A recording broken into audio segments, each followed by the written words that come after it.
di gerbang tol itu sempat nunggu dulu. Kenapa? Iya, Kenapa? pan itolnya nggak bisa kebuka, Pak. Itolnya siapa? Suami saya. Oh, Pilu, suaminya tewas saat hendak pinjam itol. Cerita Sugiyarti selamat dari kecelakaan maut di gerbang tol Ciawi Bogor. Kecelakaan beruntun berujung maut terjadi di gerbang tol Ciawi 2, Kelurahan Katulampa, Kecamatan Bogor Timur, Kota Bogor.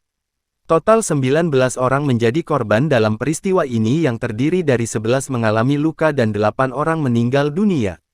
Salah satu korban tewas adalah Yana Mulyana yang merupakan warga desa Selabatu, Kecamatan Cikole, Kota Sukabumi.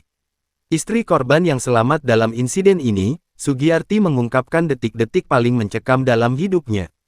Wanita berusia 48 tahun itu mengatakan, kejadian bermula saat kendaraan roda 4 yang diisi oleh 5 penumpang itu hendak pergi ke Bekasi. Namun saat hendak melewati pintu otomatis,